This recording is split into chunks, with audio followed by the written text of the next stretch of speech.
안녕하세요. 피부과 전문의 닥터페퍼스 유동재 원장입니다. 안녕하세요. 피부과 전문의 김창식입니다. 예, 우리 김 원장님과 지난번 두 번에 걸쳐서 여드름 흉터에 대해서 얘기했는데요. 오늘은 그 흉터 치료 시리즈의 마지막 의사가 직접 손으로 하는 부분에 대해서 알아보도록 하겠습니다. 자, 어떻게 보면 여드름 흉터 치료를 레이저로 하고 지난번 말씀드렸듯이 주베룩 레니스나 쓰는 것도 뭐 중요하긴 하지만 어떻게 보면 의사가 직접 손으로 한 땀 한 땀 하는 게 더 중요할 수도 있습니다. 자, 손으로 하는 것 선생님 주로 어떤 것들이 있을까요? 대표적으로 많이 쓰이는 것이 우선 서브시전, 우리말로는 피하 절개라고 부르기도 하는데요. 서브시전이라는 시술이 있겠고요. 도트필 또는 크로스라고 하는 일종의 박피 시술이 있습니다. 부분 박피라고 볼 수 있겠고요. 도트필 크로스는 같은 말이라고 보시면 되겠습니다. 마지막으로 숄더링이라고도 하고 저 같은 경우에는 레이저 트리밍이라고도 하는데 부분적으로 좀 레이저로 깎아내는 그런 시술이 있겠습니다. 그렇죠. 그 정도가 우리가 의사가 직접 손으로 하는 거라고 볼 수 있겠습니다. 먼저 하나씩 한번 살펴보겠습니다. 자, 숄더링 말 그대로 어깨를 이제 깎아낸다는 뜻인데요. 자, 원장님께서는 숄더링 어떤 레이저로 어떤 방식으로 하고 계십니까? 네, 저는 CO2 레이저를 이용을 하고요.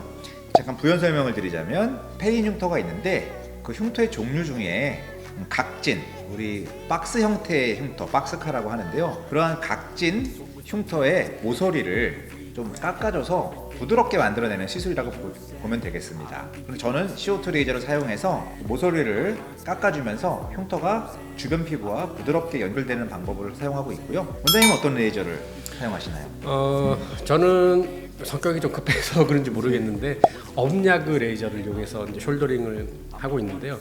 업야그는 이제 빔 사이즈 크기를 조금 조절할 수 있어서 조금 더 과감하게 깎아낼 수 있는 장점이 있죠. 그렇지만 우리가 원장님들이 이제 가장 손에 익숙한 방법으로 CO2도 역시 여러 가지 반복해서 하면 업이랑 다 비슷한 방법으로 나타나기 때문에 공통적으로는 턱이 있는 부분을 깎아낸다. 이게 중요한 거고, 우리가 지난번 두 번에 말씀드린 대로 여러 가지 프락셔널 레이저, 그 다음에 주베룩을 써서 올리는 것도 중요하지만 이렇게 아까 방금 말씀하신 대로 이렇게 턱이 딱 경계져 있는 이런 인위적인 부분은 사실은 뭔가를 채우는 걸로 안 돼요. 그 부분은 우리가 의사가 손으로 좀 시간은 걸리겠지만 한 땀 한 땀 깎아내는 게 정말 중요하다고 생각합니다. 네, 다음 치료로 서브시전. 이렇게 흉터 아래를 바늘로 끊어준다고 하던데 네. 이거 좀 설명해 주시겠어요? 예, 서브 시전 영어죠. 말을 풀어보면 서브 밑에라는 뜻이고요. 시전 끊어준다는 뜻이잖아요. 그래서 미세한 바늘이나 어떤 노코니들 같은 조그마한 칼 같은 걸 써서 밑에 있는 부분을 이제 끊어주는 건데, 아시겠지만 여드름 흉터라는 게 이렇게 어렸을 때 그 칼이란 손톱으로 끓긴 흉터랑 다르게 흉터 치료가 조금 일반적인 흉터보다는 치료가 어려운데, 그 이유가 우리가 몇 년 동안 걸쳐서 염증이 생기고 회복되고 염증이 생기고 회복이 계속 반복되다 보니까 흉터 바닥이 되게 단단한 그 콜라겐 번드들로 꽉 차 있는 거죠. 그래서 우리가 이 부분은 의사가 직접 손으로 그 섬유 밴드들을 좀 끊어줌으로써 흉터가 위로 조금 올라오는 이제 그런 방식으로 치료하는 겁니다. 원장님, 그 서브시전도 또 방법이 몇 개 있잖아요. 거기에 대해서 한번 설명을 좀 해주시죠. 서브시전을 하는 바늘도 원장님들마다 사용하는 크기나 깊이나 다를 텐데요. 우선은 서브시전은 어느 정도 깊이로 하는지가 조금 다를 것 같아요. 흉터가 조금 얕게 파여 있다면 역시 서브시전도 좀 얕게 좀 하는 편이고요. 좀 깊게 파여 있으면 좀 깊은 층으로 하고 있고요. 그리고 여러 층으로 서브시전을 하는 방법도 있겠습니다. 말씀하신 것처럼 밑에 있는 단단한 조직을 끊어주면서 또 거기에다가 어떤 약물이 들어갈 수 있는 공간을 만들어주기도 하고 콜라겐이 차오를 수 있는 공간을 만들어주기도 하면서 결국은 이렇게 흉터를 올리는 데 효과적인 치료 방법이 되겠습니다. 그래서 서브시전은 선생님 따라서 바늘로 쓸 수도 있고, 조금 깊은 층은 우리 필러 때 많이 쓰는 캔자를 이용해서 끊어줄 수도 있고, 아무튼 두 가지 효과가 있는 것 같아요. 끊어줌으로써 올려준다.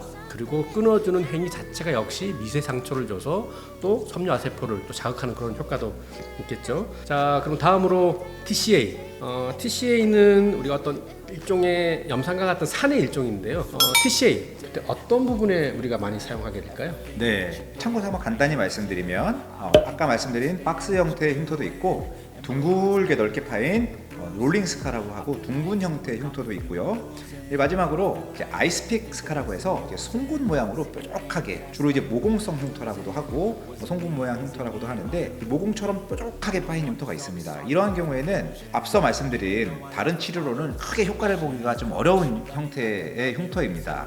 따라서 쓸 수 있는 방법이 이제 말씀드릴 이제 TCA, 일종의 좀 강한 박피제인데요. 이걸 사용해서 모공성 흉터를 치료하게 됩니다. 원리는 원장님께서 한번 설명해 주시죠. 예, 그래서 아까 말씀하신 대로 입구가 좁고 깊은 흉터인 경우에는 레이저를 사용한다든지 이전에 말씀드렸던 뭐 렌스나 같은 물질 효과 없는 건 아닌데 비교적 효과가 조금 떨어지는 수밖에 없습니다. 왜냐하면은 우리가 사람 눈에 봐서는 프락셔널 레이저 쏘면 되게 점점점 많이 들어간 것 같지만 이걸 흉터 하나하나 입장에서 확대해서 보면 입구가 좁은 경우에는 어떻게 보면 레이저를 맞지 않는 경우도 있잖아요. 그런데 그 좁은 입구 여러 가지 면에다가 직접 의사가 약을 발라주면 거기서 생길 수 있는 염증 반응은 레이저 한 개 빔에 비교해서 비교할 수 없을 정도로 강한 염증 반응을 일으키죠. 그래서 역시 계속 똑같은 반복된 말이지만 결국 여드름 흉터는 우리가 계획되게 부작용이 생기지 않는 범위 내에서 염증을 일으키고 그 염증에 따라서 섬유아세포를 자극해서 콜라겐을 쌓아간다는 그런 의미고, 역시 좁고 깊은 데는 TCA만한 게 없죠. 네. 자, 오늘 손으로 하는 여드름 흉터에 대해서 이제 말씀을 드렸는데요. 어떻게 보면 의사 입장에서는 손으로 하는 거 사실 좀 힘들죠. 왜냐하면 레이저를 쏴서 기기적으로 쫙 하면 뭐 간편도 하고 금방 끝나는데 한 땀 한 땀 다 깎아내고 각각 부위에다 TC에 약 발라내야 되고 각각 부위에다 손으로 끊어내고 만만치 않습니다. 하지만 여드름 흉터는 다른 질환과 달리 치료가 사실 만만치 않은 거죠. 그래서 시간이 걸리고 조금 힘들더라도 한 땀 한 땀 직접 손으로 하는 거에 대해서 그 치료 방법은 결코 레이저에 비해서 떨어지지 않습니다. 그리고 여드름 흉터라는 게 손으로 하는 게 중요하다고 해서 손만 하면 안 되겠죠. 지난번 말씀드렸듯이 프락셔널한 방식의 레이저를 써야 되고 또 좋은 물질, 레니스나 주베룩도 써야 될 거고 TCA 써야 될 거고, 이것들을 각각 환자의 상태에 따라서 어떻게 조합하느냐에 따라서 좋은 효과가 낼 것이라고 생각합니다. 우리 김 원장님은 한번 오늘 네. 지금까지 1, 2, 3회 한 거에 대해서 한번 정리를 한번 해주시죠. 네. 환자분들이 여드름 흉터 있는 분들은 진짜 고민 많이 하시거든요. 그런데 오셔가지고 이런 얘기할 때 좀 안타까울 때가 있습니다. 치료를 많이 해봤는데 효과가 없었다. 그런 얘기 하시는 분들 있잖아요. 그렇죠. 네. 그런데 이제 그런 치료들을 좀 살펴보면은 좀 단순하게 좀 한 가지 치료만 한다거나 단순하게 레이저 치료만 받았다거나 좀 이런 경우가 많이 있더라고요. 물론 그렇게 한 가지만 한다고 해서 꼭 효과가 없다는 얘기는 아니지만, 이렇게 오늘 주제가 이제 손으로 하는 흉터 치료 기술이었잖아요. 네. 어찌됐든 그 흉터 치료를 할 때는 좀 복합적으로 치료를 할수록 아무래도 그 효과는 조금 올라갈 수밖에 없는 것 같아요. 제 경험상은요. 그 흉터 하나하나에 맞게끔 여러 치료를 조금 복합해서 좀 적절한 치료를 같이 병합했을 때 좀 더 좋은 효과를 얻을 수 있다라는 말씀을 좀 드리고 싶습니다. 예.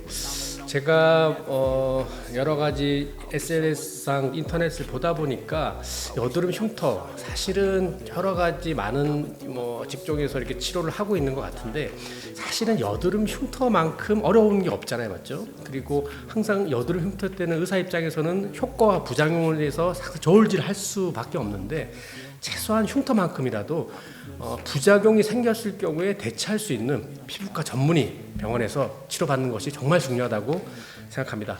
자, 지금까지 우리가 1, 2, 3회에 걸쳐서 여드름 흉터에 대해서 알아봤는데요. 여드름 흉터, 우리가 100%는 아니더라도 치료를 하면서 충분히 개선될 수 있는 질환이니까 너무 걱정만 하지 마시고 가까운 피부과 전문의 병원에 내원하시면 좋은 효과를 낼 수 있을 거라고 생각합니다. 이상 여러분의 피부과 전문의 닥터페프스 유동기 원장이었습니다.